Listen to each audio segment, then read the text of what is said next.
A mí no me agrada mucho lo que yo escribo, pero creo que el único destino posible para mí es el destino literario. Yo desde chico supe, bueno, que seguiría pasándome mi vida entre libros. No necesariamente publicando, pero mi memoria alcanza a los 4 años. Y yo estaba leyendo y ya escribiendo. Es decir, si me hubieran dicho que leer y escribir eran cualidades innatas, yo lo habría creído.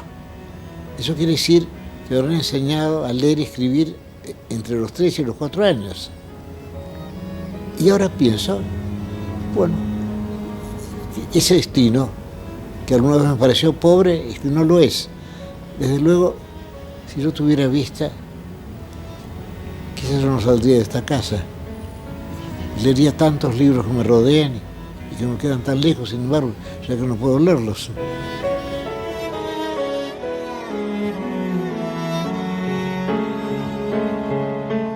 A 30 años de su muerte, inauguramos la Semana de la Celebración a Borges en la pantalla de la televisión pública argentina. Estaremos recordando entrevistas memorables, también las 4 clases abiertas que diera en el año 2013 el escritor Ricardo Piglia a propósito de la obra de Borges, y también cerraremos la semana con A Fondo, 2 programas de la radio y televisión española. Hoy comenzamos con DNI, un ciclo que pasó por nuestra pantalla, un programa totalmente dedicado a Borges, más un reportaje exquisito del año 1981 que realizara otro grande, Antonio Carrizo. Que lo disfruten.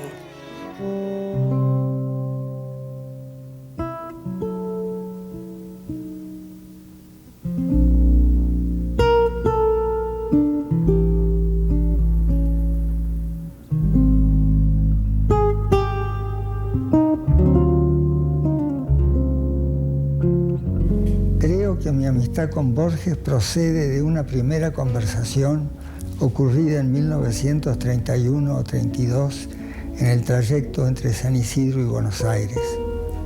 Borges era entonces uno de nuestros jóvenes escritores de mayor renombre y yo un muchacho con un libro publicado en secreto y otro con seudónimo. De aquella época me queda un vago recuerdo de caminatas entre casitas de barrios de Buenos Aires o entre quintas y adrogué, y de interminables, exaltadas conversaciones sobre libros y argumentos de libros.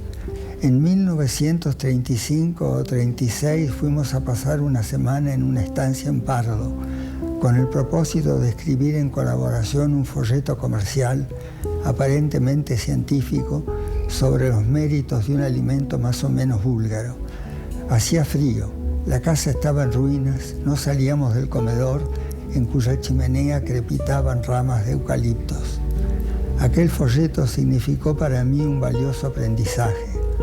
Después de su redacción yo era otro escritor, más experimentado y avesado. Toda colaboración con Borges equivale a años de trabajo.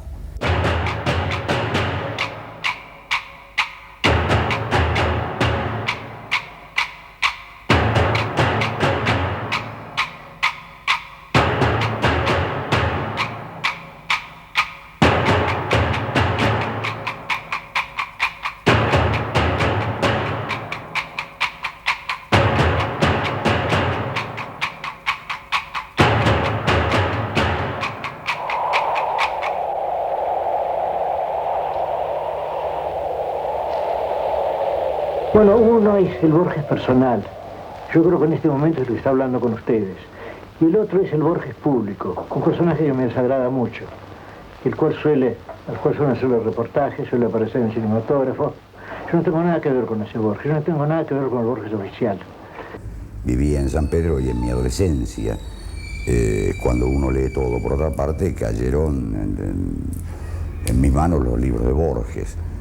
Lo que sentí es algo que nunca dejé de sentir hasta hoy, la sorpresa de una prosa que sigo creyendo es probablemente la más espléndida de las letras en nuestro idioma. La literatura fantástica de Borges, que es un eje fundamental de toda su obra, es una literatura fantástica racionalista.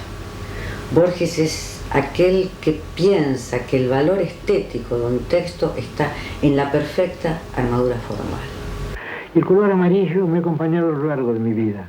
Y cuando he perdido la vista, no he perdido el color amarillo.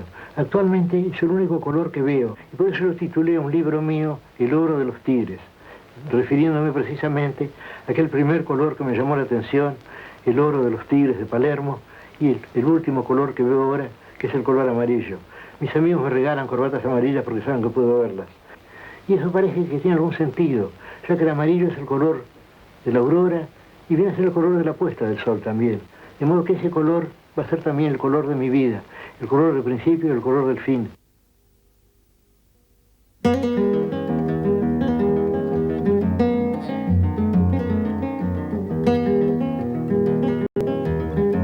Borges, del 20 al 35, pero yo creo que después durante toda su vida, hace relecturas permanentes de la gauchesca.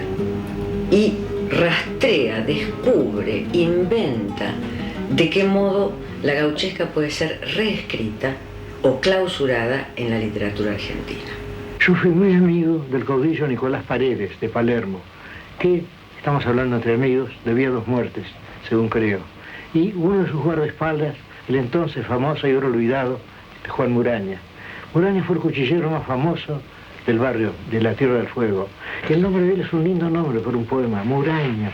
Tiene el sonido oscuro de la U, Muraña, y además sugiere maraña, sugiere araña. Alusión a una sombra de 1890 y tantos.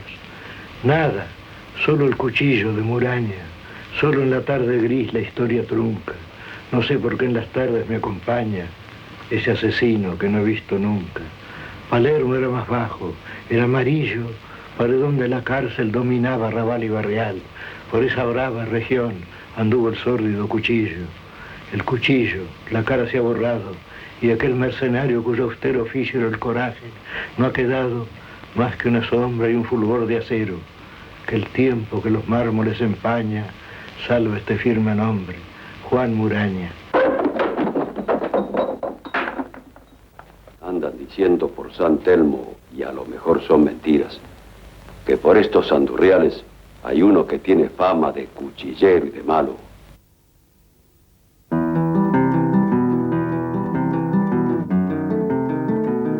En un momento le preguntan a Borges qué piensa o qué opina del Martín Fierro. Y la primera respuesta de Borges es otra pregunta. Dice, ¿por dónde anda mi madre? Cuando le dijeron que la madre no estaba cerca, empezó a hablar del Martín Fierro, que era una exaltación del Martín Fierro. Pero Borges tenía pudor de elogiar el Martín Fierro delante de Leonor, de Borges, porque a Leonor el Martín Fierro le parecía una obra de gaucho, una obra menor, una obra no legible, por decirlo así. Siendo un hombre ciego, Leonor hacía de alguna manera de filtro con el mundo, ¿no? El año 1955 comprendí que estaba ciego. Yo no podía leer ni escribir. Entonces pensé, voy a tener una lástima. Y estoy muy triste tenerse lástima. Entonces pensé, tengo que llenar mi vida con algo distinto. Creo que coqueteaba con su ceguera. En algún sentido pienso que para Borges la ceguera no era un castigo, sino que era una especie de ornamento. Si yo estoy solo, estoy siempre imaginando algo. Estoy, digamos, preparando un poema, preparando un cuento, estoy ensayando frases, o si no, cuando estoy muy cansado, estoy repitiendo fragmentos de los clásicos, estoy ensayando modestas variaciones también, pero yo trato de pensar en el porvenir. Sé que mi porvenir es corto, espero que mi porvenir sea inmediato. Yo querría morirme esta misma noche, yo he vivido demasiado. Miro en el alba mi mano, miro en la mano las venas, con extrañeza las miro, como si fueran ajenas. Cuántas cosas estos ojos en su camino habrán visto, quién sabe lo que verán después que me juzgue Cristo.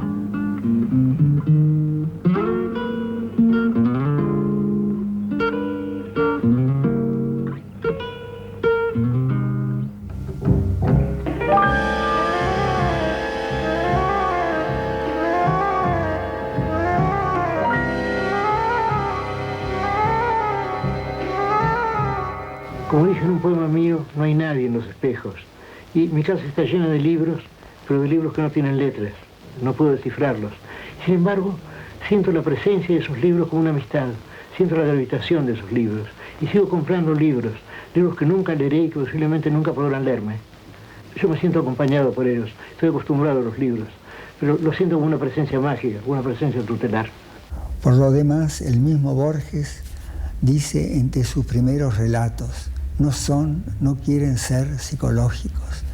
Con el tiempo la crítica ha descubierto que Borges parece más interesado en la trama que en los personajes y se pregunta si la circunstancia no revela una íntima preferencia por el juego argumental sobre las personas. ¿No correspondería el mismo reparo a los anónimos autores de Las Mil y una Noches? Yo creo que Borges retoma la tradición de los grandes novelistas y cuentistas, o dicho más claramente, la tradición de los contadores de cuentos.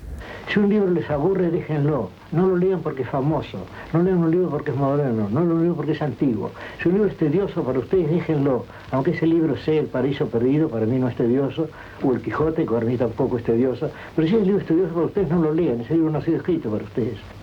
Pero lo que yo aconsejaría a esos posibles lectores de mi testamento, que no pienso escribir, yo les aconsejaría que leyeran mucho, que no se dejaran asustar por la reputación de los autores, que leyeran buscando una felicidad personal, un goce personal. Es el único modo de leer. Si no, caemos en la tristeza de las bibliografías, de las citas, de fulano, luego un paréntesis, luego dos fechas separadas por un guión. La otra operación que realiza Borges es bastante más complicada, que es la relectura de la literatura occidental y de las versiones que la literatura occidental tiene de Oriente, es decir, las versiones y las traducciones que la literatura occidental en los últimos 3 siglos hizo, por ejemplo, de Las Mil y una Noches. Borges es un escritor muy nacional. Cuando yo sostenía esto en los 60, todo el mundo me miraba como si hubiera venido de Marte, como si estuviera loco. Yo siempre he sostenido que la literatura nacional no está dada por sus temas, sino por el uso que un escritor hace de su idioma para nacionalizar cualquier tema. Como lo prueba, por ejemplo, todo el teatro de Shakespeare. El teatro de Shakespeare no es inglés porque ocurre en Inglaterra, ni El Mercader de Venecia, ni Otelo, que ocurre en Escocia, ni Hamlet, que ocurre en Dinamarca, ni Romeo y Julieta ocurren en Inglaterra. ¿Cómo ese es el fundamento del inglés y cómo eso es el teatro inglés? Por el uso que hacía Shakespeare del idioma inglés y podía tomar cualquier tema. Bueno, esa es la parte nacional de Borges. Shakespeare no leyó una línea escrita sobre él, y escribió la obra de Shakespeare. Ustedes no se preocupen de lo que se ha hecho sobre Shakespeare. Lean ustedes a Shakespeare. Si Shakespeare les interesa, muy bien. Si Shakespeare les resulta tedioso, déjenlo. Shakespeare no ha escrito aún para ustedes. Borges encara con prodigiosa intensidad de atención el asunto que le interesa. Yo lo he visto apasionado por Chesterton, por Stevenson, por Dante, por una cadena de mujeres, todas irreemplazables y únicas, por las etimologías, por el anglosajón y siempre por la literatura. Yo he tomado examen durante 20 años en la Facultad de Filosofía y Letras y tengo un orgullo, uno de los pocos de mi vida. No hice jamás una pregunta. Yo les decía a mis estudiantes, háblenos, por ejemplo, del doctor Samuel Johnson, háblenos de la poesía anglosajona, háblenos de Shakespeare, háblenos de Oscar Wilde, háblenos de Shaw, y hablen, que digan lo que piensen. Yo prometo no interrumpirlos. Prometo no preguntarles una sola fecha, porque yo mismo no la sé, se descubriría mi ignorancia. En aquella discusión, Borges me dejó la última palabra y yo atribuí la circunstancia al valor de mis razones. Pero al día siguiente, a lo mejor esa noche, me mudé de bando y empecé a descubrir que muchos autores eran menos admirables en sus obras que en las páginas de críticos y de cronistas, y me esforcé por inventar y componer juiciosamente mis relatos. Uno podría decir que en los años 60 Borges era un escritor problemático.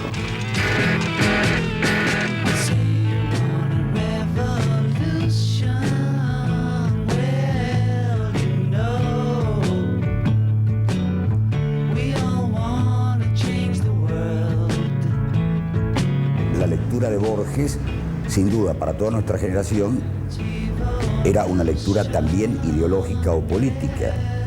Uno diría que era un escritor que estaba a contrapelo del espíritu de la época. Borges era como el paradigma del escritor de derecha, y en el 60 aparece lo que luego fue llamada la generación del 60, que se podría de alguna manera calificar como la de los escritores de izquierda, era la nueva generación.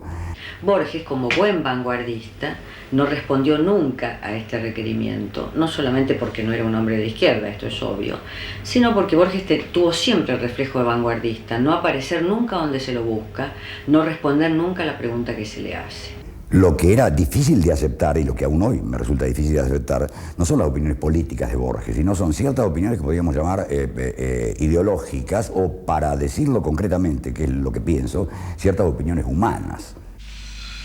Yes, many people have accused me of, well, being rather late in the day. But what else could I do? You see, I live by myself, I know few people, I read no papers. I only heard what my friends tell me, and my friends belong, well, to a certain set.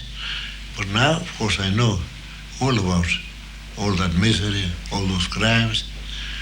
A uno le hubiera gustado que ciertos problemas un hombre como Borges lo hubiera comprendido antes, pero para descargo de la figura de Borges, yo quiero recordar un hecho que es muy poco conocido. Durante la dictadura militar, Borges y Bioy Casares encabezaron una lista, una publicación donde estaba la lista de los desaparecidos. Y esto no fue en épocas de democracia, sino durante la dictadura militar. No alegaré aquí su irreductible actitud contra la tiranía, ni su preocupación por la ética. Recurriré a un simple recuerdo literario. Cuando nos encontramos para trabajar en los cuentos, Borges suele anunciarme que trae noticias de tal o cual personaje, como si los hubiera visto, como si viviera con ellos. Me refiere qué hacían ayer Frogman o Montenegro, qué dijeron Bonavena o la señora de Ruiz Villalba. Las personas y la comedia que teje lo atraen. Es un agudo observador de idiosincrasias, un caricaturista veraz, pero no implacable. Y a veces me siento desdichado y pienso, ¿pero qué importa todo esto?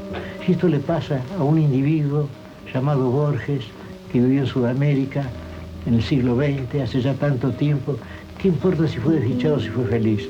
Si a él ha sido olvidado y si su siglo ha sido olvidado, si su país ha sido olvidado, ¿qué puede importarme todo esto?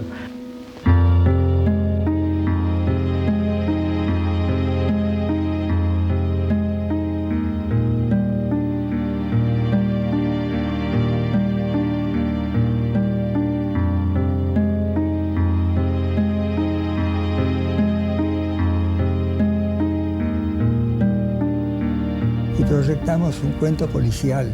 Las ideas eran de Borges, que trataba de un doctor Pretorius, un alemán vasto y suave, director de un colegio, donde por medios hedónicos, juegos obligatorios, música a toda hora, torturaba y mataba a niños.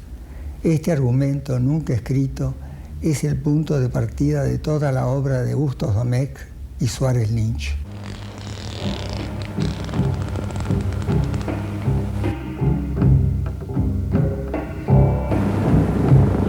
Le cuento un secreto.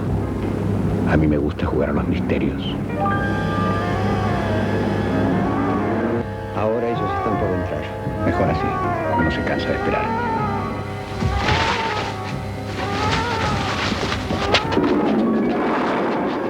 Dos ginebras y rápido.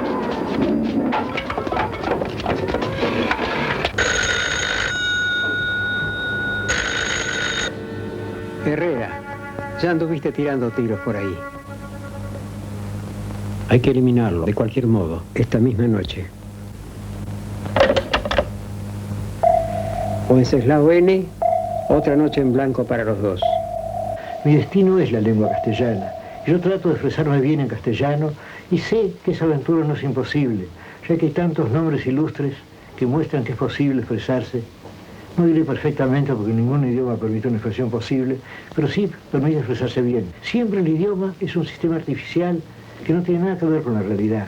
Lo que llamamos realidad viene a ser un conjunto de percepciones, de emociones, de encuentros, de pensamientos, de sueños, de distracciones, de sorpresas.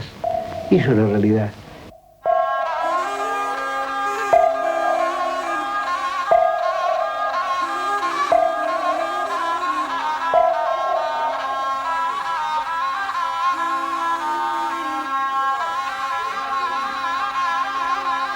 Cuando yo escribo algo, yo siempre sé el principio y siempre sé cuál será el fin. Ahora lo que me toca descubrir a mí es el camino intermedio. Y ahí, por ejemplo, puedo equivocarme, puedo tomar un camino falso, puedo tener que desandar lo caminado, pero yo siempre tengo esos dos términos seguros, el principio y el fin.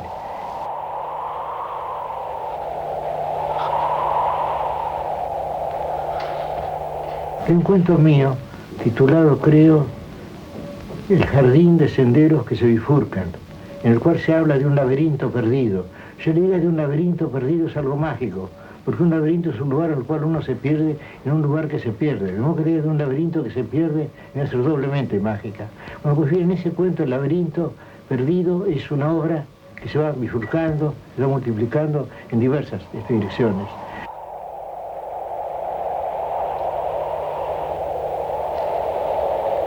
Pero además es un símbolo de estar perplejo, de estar perdido en la vida. Y yo me siento muchas veces perplejo. Es decir, casi diría que mi estado continuo es un estado de asombro. Y me parece que el símbolo más evidente de la perplejidad es el laberinto. Además el laberinto tiene algo muy curioso, porque la idea de perderse no es rara, pero la idea de un edificio construido para que la gente se pierda, aunque esa idea sea tomada de los túneles, de las minas, es una idea rara. Yo creo que en la idea del laberinto hay una idea de esperanza también, porque si supiéramos que este mundo es un laberinto, entonces nos sentiríamos seguros, pero posiblemente no sea un laberinto, es decir, en el laberinto hay un centro, aunque ese centro sea terrible, es el Minotauro. En cambio, no sabemos si el universo tiene un centro, posiblemente no sea un laberinto, sea simplemente un caos, y entonces sí estamos perdidos. Pero si hay un centro secreto del mundo, ese centro puede ser divino, puede ser demoníaco, entonces estamos salvados, entonces hay una arquitectura. De modo que también hay el deseo de encontrar, en medio de la perplejidad de la vida, encontrar que todo esto es un laberinto, es decir, que tiene una forma coherente. Y no sabemos si el universo tiene una forma coherente.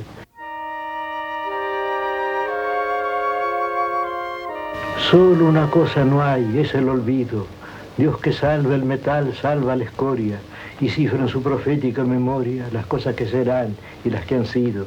Ya todo es, los miles de reflejos que entre los dos crepúsculos del día tu rostro fue dejando en los espejos y los que fue dejando todavía. Y todo es una parte del diverso cristal de esa memoria, el universo.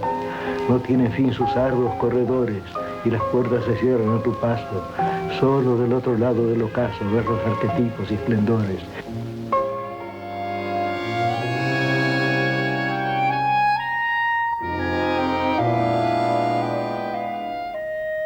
Me pregunto si parte del Buenos Aires de ahora que ha de recoger la posteridad no consistirá en episodios y personajes de una novela inventada por Borges. Probablemente así ocurra, pues he comprobado que la palabra de Borges confiere a la gente más realidad que la vida misma.